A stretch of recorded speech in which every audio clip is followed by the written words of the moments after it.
பக்தர்கள் பார்க்க முடியாத இரவில் நடக்கும் பூஜை பற்றி தெரியுமா உங்களுக்கு? எந்த ஊரில், எந்த கோயிலில், எந்த கடவுளுக்குன்னு சொல்லி வாங்க பாப்போம்.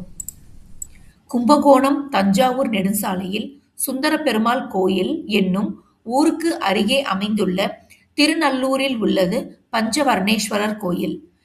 இங்குள்ள கல்யாண சுந்தரேஸ்வரர் லிங்கம் காலையில் சூரியன் உதிப்பதற்கும் மாலையில் சூரியன் மறைவதற்கும் இடைப்பட்ட நேரத்தில் 6 நாழிகைக்கு ஒருமுறை வண்ணம் மாறுகிறார்.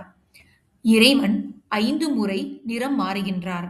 அதனால் இறைவன் பஞ்சவர்ணேஸ்வரர் என்ற திருநாமத்துடன் சதுர வடிவ ஆவுடையுடன் லிங்க வடிவில் காட்சி தருகின்றார். இங்குள்ள மூலஸ்தானத்தில் சிவனும் பார்வதியும் அமர்ந்த கோலத்தில் உள்ளனர்.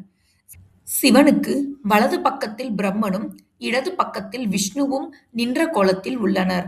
சிவன், பிரம்மா, விஷ்ணு ஆகிய மூவரையும் ஒரே மூலஸ்தானத்தில் தரிசிக்க முடியும். இத்தகைய அமைப்பை காண்பது அரிது. பெருமாள் கோயில்களில்தான் ஜடாரியை பக்தர்களின் தலையில் வைக்கும் பழக்கம் உள்ளது. அதுபோல் சிவதலமான இங்கும் சிவனின் பாதம் பொறித்த ஜடாரியை பக்தர்களின் தலையில் வைக்கிறார்கள். இத்தலத்தின் மேற்கு கோபுர வாயில் மேல்புறம் பலிபீட வடிவில் கணநாதர் வீற்றிருக்கிறார். இந்த வடிவத்துடன் இத்தலத்திலும் காசியிலும் மட்டுமே கணநாதர் வழிபடப்படுகிறார்.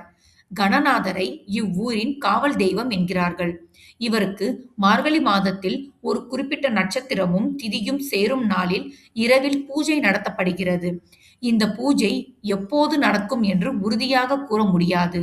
காரணம், ஜோதிடர்கள் கணித்து கூறும் முடிவுக்கு ஏற்ப இந்த பூஜை நடக்கும். ஆண்டுக்கொரு முறை இங்கு இரவில் நடக்கும் கணநாதர் பூஜை சிறப்பானது. அன்றைய தினம் இந்த ஊரிலும் பக்கத்து ஊரிலும் உள்ள மக்கள் தங்கள் பசு ஒருவேளை கறக்கும் பாலை அப்படியே கொடுத்து இந்த பூஜையில் கலந்து கொள்கின்றனர். இந்த பூஜையை பக்தர்கள் பார்க்க முடியாது. பூஜை நடக்கும் அன்று இரவு 11 மணிக்குள் தயாரிக்கப்படும் அதிரசம் மற்றும் வடைகள் 2 கூடைகளில் அடுக்கப்படுகிறது. இவற்றில் 3000 அதிரசம் மற்றும் வடைகள் இருக்கும். பக்தர்கள் கொண்டு வந்த பாலில் அரிசியை வேக வைத்து 11 பானைகளில் பாயாசம் தயாரிக்கப்படுகிறது. இந்த நாளில் அவ்வூரில் கறக்கப்படும் பாலில் ஒரு சொட்டு கூட வீட்டில் மற்றும் வெளியே பயன்படுத்தக்கூடாது என்பது நடைமுறையில் உள்ளது. ஒரே ஒரு அர்ச்சகர் மட்டும் சிலரது உதவுடன் பட்சண கூடைகளையும் பாயாச பானைகளையும் கணநாதர் இருக்கும் இடத்தில் இரவு 11 மணி அளவில் வைத்து விடுவார். இதை எடுத்து செல்லும் போது யாரும் பார்க்கக்கூடாது. அன்று ஊருக்குள் சலங்கை சப்தம் கேட்கும். இது கணநாதர் பக்தர்களால் தரப்பட்ட இந்த உணவை ஏற்க வருவதாக ஐதீகம்.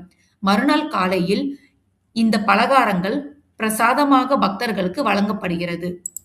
அப்போது தரப்படும் விபூதியை மாடுகளுக்கு பூசினால் அவற்றுக்கு நோய் ஏற்படாது என்பது ஐதீகம். ஒரு காலத்தில் இவ்வூரில் இருந்த மாடுகள் நோய்வாய்ப்பட்டு இறந்து கொண்டே இருந்தன.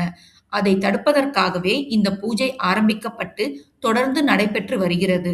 இந்த பூஜைகள் செய்தால் பயிர்கள் செழிப்பாக வளரும் என்பது நம்பிக்கை. இது போன்ற ஆன்மீக தகவல்கள் மேலும் அறிய சேனலை லைக் பண்ணுங்க, ஷேர் பண்ணுங்க, சப்ஸ்கிரைப் பண்ணுங்க.